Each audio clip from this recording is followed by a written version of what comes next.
Welcome dear rockets, कैसे हैं आप सभी। आज हम लेकर आ गए हैं एक डिफरेंट साइफाई स्टोरी। रिसेंटली आपने सुना होगा कि एलन मस्क इंसान के सर में चिप इम्प्लांट करके कोई एक्सपेरिमेंट करवा रहा है, उसी के बारे में ये कहानी है। तो मूवी की शुरुआत में एक छोटी लड़की अपने पेरेंट्स के साथ कार में जा रही होती है एंड पापा चला रहे हैं कार और माँ बगल वाली सीट पर बैठी हुई है। बैक सीट पर वो छोटी बच्ची होती है। कार ऑटोमेटिक है यानी एआई से चलती है। पापा तो सिर्फ ड्राइवर सीट पर बैठे होते हैं, ड्राइविंग तो एआई कर रहा है। इनके बताए हुए लोकेशन की ओर कार आराम से अपने आप चल रही होती है, लेकिन एक जंक्शन पर किसी टेक्निकल फॉल्ट के कारण कार ऑटोमेटिक से मैनुअल में बदल जाती है और पापा नोटिस नहीं करते। इसी वजह से सामने से आती है गाड़ी के साथ कार का एक्सीडेंट हो जाता है। छोटी बच्चे को तो कुछ नहीं होता, लेकिन उसके दोनों पेरेंट्स स्पॉट पर ही मर जाते हैं। अचानक एक औरत नींद से उठती है। यही है इस मूवी की हीरोइन किम, और शुरुआत में जिस बच्ची के पेरेंट्स की मौत हुई थी वो किम ही है दोस्तों। इतने साल बाद भी किम को उस एक्सीडेंट के बारे में सपने आते रहते हैं। वो ठीक से सो भी नहीं पाती एंड वो उठकर अब वर्कआउट करके कॉफी पी रही होती है। तभी उसके सामने एक होलोग्राम आ जाता है जिसमें उसकी आईडी और डिटेल्स होती हैं। अच्छा, आपको पता है किम वैसे एक पुलिस ऑफिसर है और फ्यूचर के जमाने में पुलिस ऑफिसर्स के सर में एक एआई चिप को इम्प्लांट किया जाता है। इसके जरिए ना सारे ऑफिसर्स को अपने डिपार्टमेंट के रिकॉर्ड्स होलोग्राम के रूप में दिखाई देते हैं, जिन्हें वो कहीं से भी एक्सेस कर सकते हैं। किम भी अपनी आईडी से लॉगिन करती है तो उसे डिपार्टमेंट की लेटेस्ट न्यूज दिखती है। एक मैसेज में लिखा होता है कि एक एडवांस्ड एआई की टेस्टिंग के लिए उन्हें वॉलंटियर्स की जरूरत है। पर उस मैसेज को देखते किम उसको डिलीट कर देती है, क्योंकि किम को ना एआई से सख्त नफरत है, सख्त। वो मानती है कि एआई की वजह से ही बचपन में उसका एक्सीडेंट हुआ था जिसमें उसके पेरेंट्स मारे गए। लेकिन पुलिस डिपार्टमेंट में तो सब कुछ एआई के जरिए ही होता है, जिस वजह से किम को मजबूरन अपने सर में एआई चिप इम्प्लांट करना पड़ा। तभी एक अलर्ट आता है कि एक जगह पर कोई प्रॉब्लम हुई है। अगर एआई ना होता तो इन्हें हर पुलिस ऑफिसर को अलग अलग इन्फॉर्मेशन देना पड़ता, लेकिन क्योंकि ये चिप हर पुलिस ऑफिसर के अंदर इम्प्लांट किया हुआ है तो सबको होलोग्राम के द्वारा ये अलर्ट मिल जाता है। किम भी तुरंत उस जगह पर पहुंच जाती है जहां पर एक गैंग सिक्योरिटी गार्ड्स को मारकर हार्ड डिस्क वगैरह चुरा रहे होते हैं। पुलिस उनको पकड़ लेती है, लेकिन एक लड़का बचकर भाग जाता है। अब दूसरी ओर पुलिस ऑफिसर्स के चिप से कनेक्ट करके उनका चीफ वो सब कुछ देख पाता है जो पुलिस ऑफिसर्स क्राइम स्पॉट पर देख रहे होते हैं। किम उस लड़के के पीछे भागती है तो उसको कोई आवाज आती है। तब एआई उसे उस आवाज की एग्जैक्ट लोकेशन बताता है और किम उस लड़के के पीछे पड़ जाती है। बहुत देर की चेसिंग के बाद वो एक बिल्डिंग में घुस जाता है और किम बिना डरे उसके पीछे जाती है, पर उसे इस बार मिस कर देती है। लेकिन फिर वो देखती है कि वो 5th फ्लोर पर भाग रहा है। किम को या तो अब लिफ्ट से जाना होगा या सीढ़ियों से। तभी उसका एआई बताता है कि अगर लिफ्ट से उसको चेस किया तो 1 मिनट 25 सेकंड्स लगेंगे और अगर सीढ़ियों से गए तो 1 मिनट 48 सेकंड लगेंगे। इतना ही नहीं, अगर किम लिफ्ट से जाएगी तो उस चोर को पकड़ने के चांसेस 82% है। ये सारे कैलकुलेशंस एआई बताता है दोस्तों। लेकिन किम को तो एआई से सख्त नफरत है और उसे एआई पर विश्वास नहीं होता। उसे लगता है कि जब तक लिफ्ट नीचे आएगी और फिर मैं ऊपर जाऊंगी तब तक तो वो बच निकलेगा। इसीलिए एआई के मैसेज को इग्नोर करके वो सीढ़ियों से ऊपर जाने लग जाती है। यहाँ चीफ भी चिढ़ जाता है कि किम हमेशा अपनी मनमानी क्यों करती है, सबकी तरह एआई की बात क्यों नहीं मान लेती। किम पहुँचती है दोस्तों अब 5th फ्लोर पर वहाँ पर कौन चोर है ये किम को पता नहीं होता, लेकिन उसका एआई वहाँ के सारे लोगों को एक एक करके स्कैन करता है और उनकी बॉडी लैंग्वेज और चेहरे को देखकर पता लगाने की कोशिश करता है कि इसके चोर होने के चांसेस कितने हैं। तभी एक हाउसकीपर जिसने उसी चोर की तरह ड्रेस पहना होता है उसे एआई स्कैन करके कहता है कि ये चोर नहीं हो सकता। तो किम आगे जाती है और देखती है कि उस चोर का ड्रेस नीचे पड़ा होता है, मतलब वो किसी और के ड्रेस में यहाँ कहीं घूम रहा है। किम फिर वहाँ के थिएटर में जाती है जहाँ कोई प्ले चल रहा है। किम वहाँ हर एक के पास जाकर देखती है और तब एआई उन सबको स्कैन करता है, लेकिन एआई फिर से कहता है कि इनमें से कोई चोर नहीं है।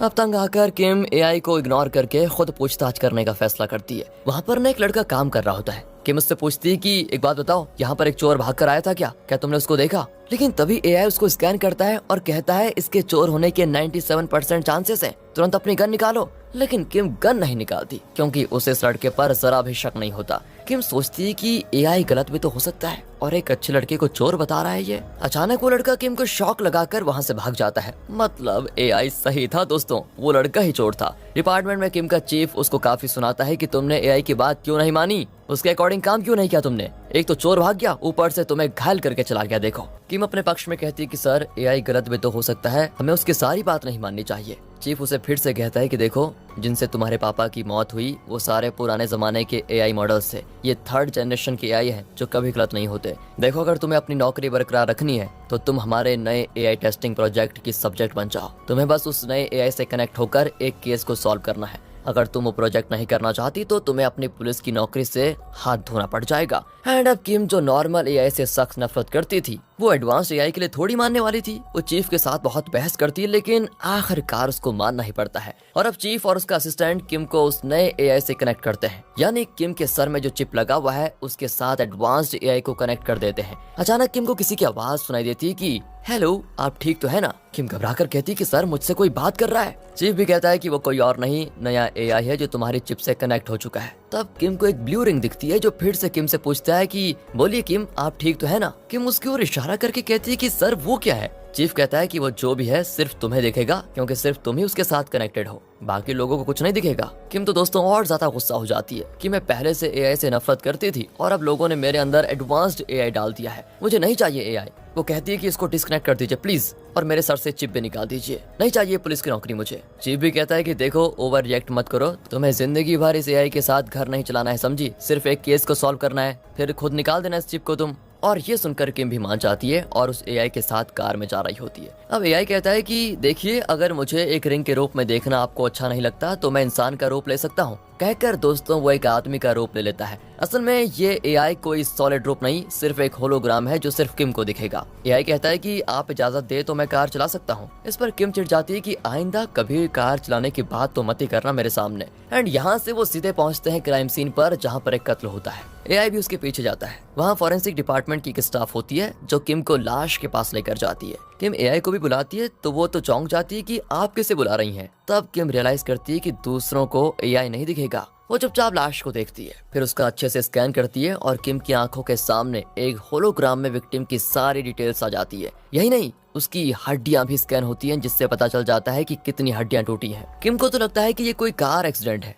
पर एआई कहता है कि इस लड़की के हाथों में जो खरोंचे हैं उससे लगता है कि इसकी किसी से लड़ाई हुई थी, मतलब ये कत्ल है। पर दोस्तों किम उसकी बात को इग्नोर कर देती है। एआई कहता है कि इस लड़की की कोई भी चीज चोरी नहीं हुई है, मतलब जिसने कत्ल किया है वो चोर नहीं है और ना ही उसने इसको अब्यूज किया है, मतलब कातिल इसको जानता था। लेकिन दोस्तों फिर से किम उसे अनसुना करके विक्टिम के घर जाने के लिए निकल जाती है। अब एआई पूछता है कि अरे आप मेरी बात सुन क्यों नहीं रही है। किम भी हाथ उठाकर कहती है कि तुम एआई हो, एआई की तरह रहो, समझे, मेरा काम मुझे मत सिखाओ। पर दोस्तों यहाँ पर जब वो एआई से बात कर रही होती है तो फॉरेंसिक वालों को तो लगता है कि किम पागल हो गई है, क्योंकि उन्हें तो एआई दिखता ही नहीं। फिर किम उस विक्टिम के घर पर जाती है, लेकिन वहाँ पर पासवर्ड लॉक लगा होता है। एआई कहता है कि विक्टिम की डिटेल्स के आधार पर मैं उसका पासवर्ड गैस कर सकता हूँ। किम भी पूछती है जरा बताओ क्या है पासवर्ड। एआई कहता है कि 1000 पासवर्ड्स मिले हैं मुझे, उन्हीं में से एक होगा। किम भी अपना माथा पीटती है कि तुम एआई नहीं पागल हो, 1000 पासवर्ड्स, अरे 1000 पासवर्ड्स करते करते मैं पागल हो जाऊंगी, बूढ़ी हो जाऊंगी। कहकर वो एक फायर एक्सटिंग्विशर सिलेंडर से दरवाजा ही तोड़ देती है। असल में विक्टिम एक हेल्थ फूड कंपनी में काम करती थी। किम फ्रिज खोलकर देखती है तो उसमें उसकी कंपनी का कोई भी फूड प्रोडक्ट नहीं होता,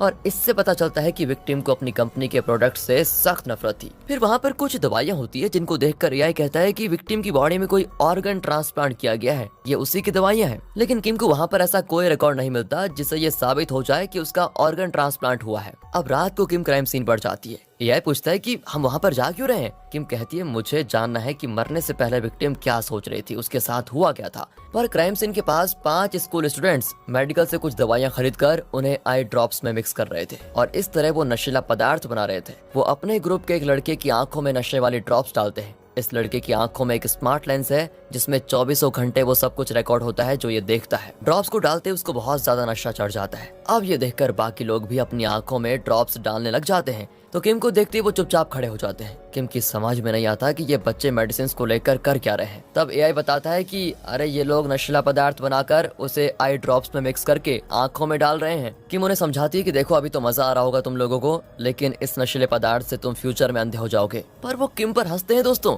कि तुम कौन हो जो मेरी दादी की तरह यहाँ पर बात कर रही हो, जाओ अपना काम करो। किम कहती है अच्छा मैं पुलिस ऑफिसर हूँ और मैं अपना काम ही कर रही हूँ बेटो। उस ग्रुप का लीडर हंस देता है कि पुलिस है तो क्या हुआ, लो तुम भी थोड़ा ट्राई कर लो। अचानक एआई किम को वार्न करता है कि नीचे झुको, खतरा है। किम ऐसा ही करती है और तब पता चलता है कि पीछे से एक लड़का किम पर हमला करने वाला था, लेकिन एआई की वार्निंग की वजह से वो बच गई। लेकिन वो लौंडे कहते हैं कि अच्छा एक से तो बच गई, अब हम सब मिलकर तुम्हारा जो हाल करेंगे उससे कैसे बचोगी, कहकर वो किम को घेरने लग जाते हैं। और तब एआई कहता है कि इनसे मुकाबला करने के लिए मैं तुम्हें अपने 70 सिमुलेशन में से बेस्ट सिमुलेशन दिखाऊंगा, तुम उसी के अकॉर्डिंग फाइट करना। किम भी अपनी आंखें बंद करती है तो कुछ ही सेकंड्स में एआई उसको इन पर हमला करने और खुद को डिफेंड करने का सिमुलेशन दिखाता है। किम भी उसी के मुताबिक उनसे लड़ने लग जाती जाती है, लेकिन वो फिर भी किम पर हमला करने आते हैं। इस बार भी एआई उसको एक बेस्ट सिमुलेशन दिखाना चाहता है, लेकिन किम मना कर देती है और गन निकाल कर उन पर शूट करती है। इस पर वो डर जाते हैं। किम कहती है मेरे सर में जो चिप है ना, उसमें तुम सबका ये थोपड़ा रिकॉर्ड हो चुका है और अब तक पूरा पुलिस डिपार्टमेंट तुम्हारे खूबसूरत चेहरे को देख चुका होगा।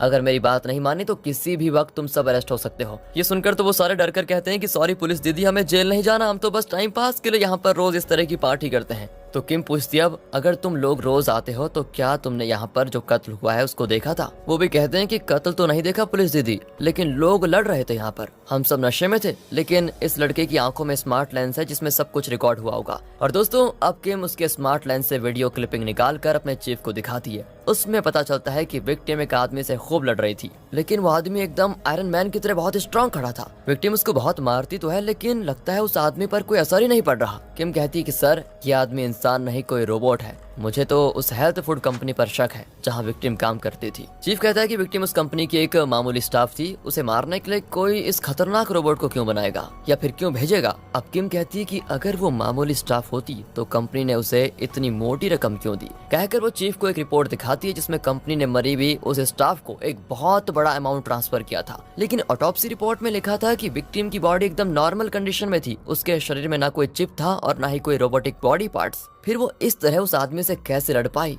वीडियो में तो वो उड़कर फाइट कर रही थी। चीफ कहता है इसका मतलब ये हुआ कि इस केस में बड़े बड़े लोग इन्वॉल्व हैं जो अपने इन्फ्लुएंस से ऑटोप्सी रिपोर्ट को ही बदलने में सफल हो गए। यही मुझे भी लगता है सर, इसमें जरूर कोई रहस्य है। सर क्या आप मिलिट्री की कॉन्फिडेंशियल फाइल्स को एक्सेस कर सकते हैं? चीफ कहता है नहीं, लेकिन एआई कहता है मैं कर सकता हूँ। और ये सुनकर पहली बार किम को लगता है कि ये एआई उतना बुरा भी नहीं है जितना मैं समझ रही थी। वो स्माइल करके पूछती है तो बताओ हम मिलिट्री सिस्टम्स को कैसे एक्सेस कर सकते हैं? आधी रात को एआई किम को एक जगह पर लेकर जाता है और वहाँ उसे एक गड्ढा खोदने को कहता है। किम भी कहती है कि अरे मैं मिलिट्री सिस्टम को एक्सेस करने की बात कर रही थी, ये क्या तुम मुझे किसी को दफनाने के लिए कह रहे हो यहाँ पर? एआई भी हंसकर कहता है कि नहीं पुलिस दीदी, ये गड्ढा आपके लिए नहीं है, मिलिट्री सर्वर का डाटा जिस वायर से ट्रांसफर होता है वो सब इसी गड्ढे में है, यहीं से उन सर्वर्स को एक्सेस कर पाएंगे आप। इतने में किम थक कर बैठ जाती है और कहती है कि जाओ मेरे लिए एक जूस लेकर आओ। एआई भी कहता है कि अगर इंसान होता तो अभी लेकर आ जाता, लेकिन मैं तो सिर्फ एक होलोग्राम हूँ। वैसे ये बताइए कि उस रात जो बच्चे नशा कर रहे थे उन्हें मारने के लिए मैंने आपको एक शानदार सिमुलेशन दिखाया था, लेकिन आपने उनको पीटने के बजाय गन से उन पर शूट कर दिया, क्यों? किम बताती है कि मैंने उन्हें इसलिए नहीं मारा क्योंकि मैं इंसान हूँ, एआई नहीं हूँ। वो चाहे जो भी कर रहे थे लेकिन थे तो स्टूडेंट्स ही ना, उन्हें हम डरा धमका कर समझा सकते हैं, लेकिन बेमतलब उनको मारना पीटना गलत है। और हाँ, ये सब तुम जैसे एआई कहाँ समझेंगे, तुम तो बस ऑर्डर फॉलो करो और कुछ भी नहीं। इंसान की तरह सोचना और उनके इमोशंस और फीलिंग्स को समझना तुम्हारे बस की बात नहीं है। कोई तुम्हें कहे कि छोटे बच्चे को मार दो, तुम तो उसको मार ही डालोगे। पर दोस्तों एआई कहता है कि मैं तो 3rd जनरेशन का एआई हूँ, शायद 4th जनरेशन एआई में ये फीचर भी आ जाए, फिर हम भी इंसान की तरह सोच समझ कर काम कर पाएंगे। तभी एआई के हाथ में अपना फेवरेट ड्रिंक को देखकर किम उसको पकड़ने के लिए जाती है, लेकिन ड्रिंक भी होलोग्राम होता है और किम उस तरफ गिर पड़ती है। किम फिर से गड्ढा खोदने में लग जाती है। आखिर उसे मिलिट्री सर्वर लाइन मिल जाता है और उसमें एक बग फिक्स करके वो अपने एआई को सर्वर से कनेक्ट कर देती है। एआई भी सर्वर का सारा डेटा बाहर बैठी किम के सिस्टम में लोड होने देता है। तब पता चलता है कि सारे एआईस के पेटेंट राइट्स शिवोर्ड नाम की एक कंपनी के पास है। वो मिलिट्री के लिए एक प्रोजेक्ट पर काम कर रहे हैं जिसमें इंसानों को एआई रोबोट्स यानी ह्यूमनॉइड रोबोट्स बनाया जाता है। ह्यूमंस की स्ट्रेंथ, उनकी इंटेलिजेंस, इन सब चीजों को वो कई गुना बढ़ाना चाहते हैं। इस प्रोजेक्ट के तहत इस कंपनी में 2 इंसानों को एआई रोबोट्स में ट्रांसफॉर्म कर दिया था। उनमें से एक थी वो विक्टिम जिसका कत्ल हुआ था और दूसरा था जंग नाम का एक आदमी। लेकिन इस प्रोजेक्ट में तकनीकी गलतियों की वजह से जंग बहुत ही वायलेंट हो गया था। इस वजह से उसको जेल में बंद कर दिया गया था, लेकिन वो वहां से बचकर निकल गया और अपने जैसे एक रोबोट को यानी उस फूड कंपनी की एम्प्लॉय को मार डाला। किम और चीफ अब समझ जाते हैं कि मिलिट्री इंसानों को एआई रोबोट्स में ट्रांसफॉर्म करने का ये प्रोजेक्ट कर रही थी, लेकिन जब इसमें गड़बड़ी हुई और जंग ने विक्टिम को मार डाला तो उन्होंने इस बात को छुपाने के लिए विक्टिम का एक झूठा ऑटोप्सी रिपोर्ट तैयार किया। लेकिन जंग जो कि एक ह्यूमनॉइड रोबोट बन चुका है वो अब भी बाहर घूम रहा है। दोस्तों यहाँ एक और खतरनाक बात रिवील होती है कि जंग सिर्फ एआई रोबोट्स को ही नहीं, उन इंसानों को भी खत्म करने वाला है जो एडवांस्ड एआई से कनेक्टेड है। तभी किम का एआई बताता है कि जंग का अगला टारगेट आप हो किम, क्योंकि आप मुझसे यानी एडवांस्ड एआई से कनेक्टेड हो। अब किम टेंशन में कार चला रही होती है। तभी एआई पूछता है कि अगर आपको जंग ने मार डाला तो मेरा क्या होगा, मैं भी मर जाऊंगा ना? किम कहती है कि सुन यार एआई, ओवर एक्टिंग मत कर, तू जिंदा ही नहीं है तो मरेगा कैसे? एआई कहता है कौन कहता है मैं जिंदा नहीं हूँ, मैं बिल्कुल जिंदा हूँ, लेकिन अगर मैं मर गया तो आप मुझको याद करती रहेंगी, मैं बता रहा हूँ। अब किम उसको और चिढ़ाती है कि तू बस नाम का एआई है, वैसे भेजे में तेरे कुछ नहीं है, तुम मेरे ब्रेन से कनेक्टेड हो, समझे, मेरे ब्रेन से। अगर तुम मर गए तो इसका मतलब ये होगा कि मैं भी मर गई हूँ, और अब चुपचाप अपनी घिटपिट बंद करो और मुझे गाड़ी चलाने दो। तभी सड़क के बीच एक आदमी खड़ा दिखता है। किम तुरंत गाड़ी रोकती है। एआई कहता है कि यही तो जंग है, आपका कत्ल करने के लिए आया है, जल्दी से गाड़ी स्टार्ट करो और उसके ऊपर गाड़ी चढ़ा दो। किम वैसा ही करती है, लेकिन जंग गाड़ी के ऊपर चढ़ जाता है और विंडो ग्लास तोड़ने की कोशिश करता है। किम भी इसी बीच बैलेंस खो देती है, लेकिन जंग ने गाड़ी को कस कर पकड़ा होता है और वो ग्लास को तोड़ने लग जाता है। अब एआई कार को चलाना चाहता है ताकि किम बच जाए, लेकिन किम उसे गाड़ी चलाने देती ही नहीं और इतने में जंग ग्लास तोड़कर अंदर आने की कोशिश करता है। अब किम के पास और कोई रास्ता नहीं होता और वो एआई को कार कंट्रोल सौंप देती है। फिर क्या था, एआई कार को कंट्रोल करके सुपर स्पीड पर चलाने लग जाता है। किम तो बिल्कुल आंखें बंद कर देती है क्योंकि उसको डर लगता है कि कहीं उसके पेरेंट्स की तरह उसका भी एक्सीडेंट ना हो जाए, और किम को फिर उसी एक्सीडेंट का दृश्य दिखता है। लेकिन इसी बीच एआई हाई स्पीड में जाकर ब्रेक मारता है तो जंग दूर जाकर गिरता है। अब वो कार को मैनुअल मोड में करके किम को देता है और कहता है गाड़ी स्टार्ट करो और जल्दी चलो,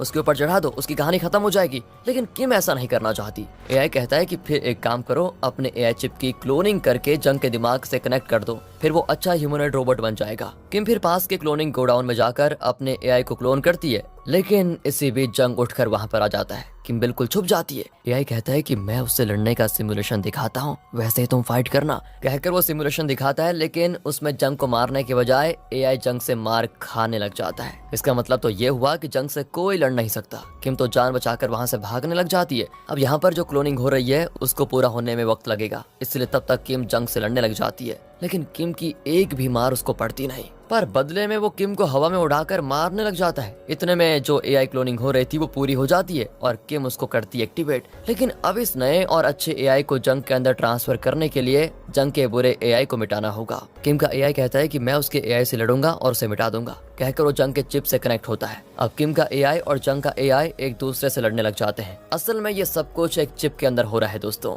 मतलब ये दो सॉफ्टवेयर्स के बीच की जंग है, और जब तक किम का एआई जंग के एआई को हैक न कर ले तब तक फिजिकल दुनिया में किम को जंग से लड़ना ही पड़ेगा। एक और दोनों एआईस के बीच की डिजिटल फाइट, तो दूसरी ओर इन दोनों का घमासान फिजिकल फाइट चलता रहता है। लेकिन जैसे जैसे किम का एआई जंग के एआई को हैक करने लगता है तो जंग कमजोर हो जाता है। आखिरकार किम का एआई जंग के एआई को डिस्ट्रॉय कर देता है तो जंग भी सिकुड़ कर गिर जाता है। किम को बहुत चोट लगती है, फिर उसे हॉस्पिटल में एडमिट किया जाता है। चीफ उसको देखने आता है और कहता है कि तुमने अकेले ही इतना बड़ा काम करके दिखाया, वेरी गुड, वेरी स्मार्ट, और तुम्हारे इन्वेस्टिगेशन की वजह से शिवोर्ड कंपनी ने मिलिट्री का एडवांस्ड एआई प्रोजेक्ट रोक दिया है। आज के बाद सिर्फ नॉर्मल एआई यूज होंगे, एडवांस्ड एआई फीचर नाम की कोई चीज ही नहीं रहेगी। वैसे तुम भी तो यही चाहती थी ना, तुम्हें तो वैसे भी एडवांस्ड एआई से सख्त नफरत थी। अब दोस्तों ये सुनकर किम को थोड़ा बुरा लगता है क्योंकि अपने लास्ट इन्वेस्टिगेशन के दौरान उसे एडवांस्ड एआई अच्छा लगा। चीफ के जाने के बाद एआई कहता है कि कल से मैं नहीं रहूंगा। वैसे आपको एआई से इतनी नफरत क्यों है? फिर जब किम अपने पेरेंट्स के एक्सीडेंट के बारे में बताती है तो एआई कहता है कि असल में गलती आप जैसे इंसानों की है। एआई सिर्फ आपके इशारों पे चलते हैं, वो खुद कुछ नहीं कर सकते। अगर पूरा कंट्रोल एआई को सौंप दोगे तो गलती ही तो होगी, क्योंकि एआई इंसानों की तरह सोच नहीं सकते। इसलिए हमसे जो भी काम करवाओ उस पर हमेशा अपना कंट्रोल बना के रखो। अगर आपके पापा ने एआई पर कंट्रोल रखा होता तो एक्सीडेंट होता ही नहीं। अब देखिए तो बेवजह सारे एडवांस्ड एआई का खात्मा हो जाएगा, मैं भी किसी सर्वर के कोने में एक डेटा बनकर रह जाऊंगा। खैर, जो वक्त मैंने आपके साथ बिताया वो मुझे बहुत अच्छा लगा। और दोस्तों यहाँ पर लगता है कि एआई धीरे धीरे इंसानों के इमोशंस को समझने लगते हैं। अगले दिन से किम को वो एआई दिखता ही नहीं, क्योंकि एडवांस्ड एआई को पूरी तरह से डीएक्टिवेट कर दिया जा चुका है। अब किम एक ऐसे केस को इन्वेस्टिगेट करने लग जाती है जहाँ पर एक फेमस आर्टिस्ट की कीमती पेंटिंग चोरी हो गई है। किम वहाँ जाती है तो वहाँ की हर पेंटिंग की बारीक से बारीक डिटेल्स को बताने लगती है। तो वो आर्टिस्ट तो चौंक जाती है कि आप एक पुलिस ऑफिसर ही है ना, कहीं कोई जादुई औरत तो नहीं है? आपको पेंटिंग्स के बारे में इतना कुछ कैसे पता चला, और वो भी एक अकेले इंसान को इतना इन्फॉर्मेशन कैसे पता हो सकता है?